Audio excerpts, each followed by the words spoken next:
Fellas, I often get asked, when do I plug in my truck? My rule of thumb is 20 Fahrenheit. Anything under that, I'd usually plug it in. Realistically, I've started this truck in really cold weather. I think as cold as it got is negative 20. You know, at a hotel, I got out and started it up. She was mad, but she did it. But now the game has changed. There's no grid heater on this thing anymore.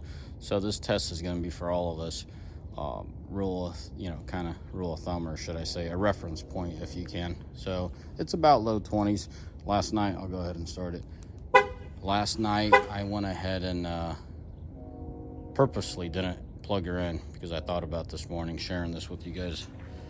So once she starts, I'll show you.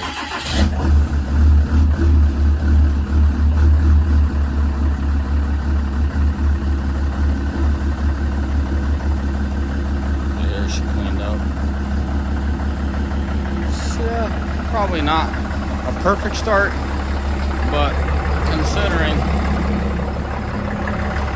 the mileage and age, you know, did it struggle? To me, no.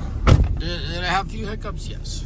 Am I still gonna plug it in at 20? Yeah.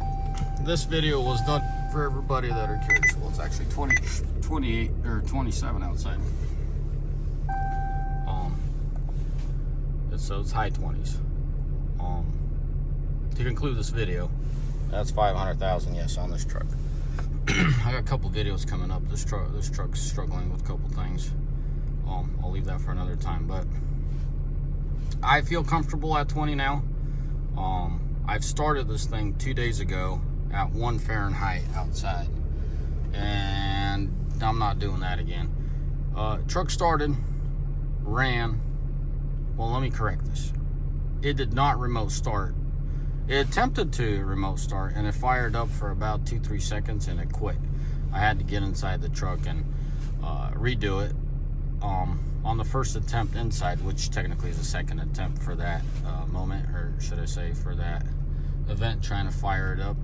On the second attempt, it fired up, and she ran rough. What I mean by rough, you guys saw the tailpipe on it this time. She was probably 4 or 5 times worse and pulsating like you saw it probably about for 20-30 seconds.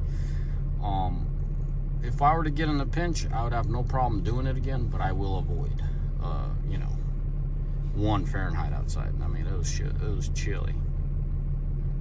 Now we just did 27. For some reason I thought it was 22 outside, but it's 27. Must have been 22 at night or something. You guys saw it for yourself. The heater grid, since we're on the topic of that. Yes, I felt it. I definitely feel the airflow. What I did, for those guys that are curious, I kept OEM. So the plate that holds the heater element itself got pretty much chopped down, so now it's just a flat plate. The casting that they had there just got cut out, so it was pretty much like the seat for the heater elements themselves got cut out, so now the air goes right through it.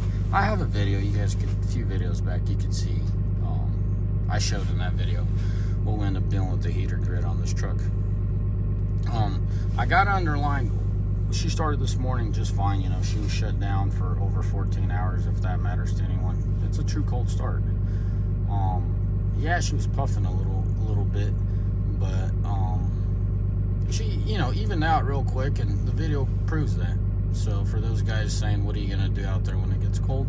You know, depending where you're at. I mean, North Dakota, this isn't cold for North Dakota, right? But then for us, this is average weather, so that's why I feel comfortable with it. Is there performance gains? Yes, there's performance gains.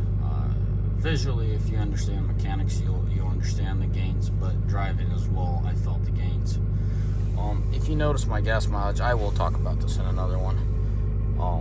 But about my injectors, I'll just shut up. Anyways, I'll do another video about injectors. I'm blown away. Guys, that 8.2 is phenomenal gas mileage considering what I was towing with this truck. Anyways, boys, as always, may the Lord bless you. May y'all almighty fine day. And yes, it's high idling completely on its own. The cruise control was not set. It just does its thing. I have guys freaking out, dude, my truck's doing weird stuff, you know, it's doing this and that. Typically it's the high idle and the exhaust brake engaging. If it was cold enough, this thing would engage the exhaust brake on its own, but I feel like that only happens in extreme cases. Right now it's just high idling itself. So I don't know, my experience is if the computer sees that it needs it, it does it.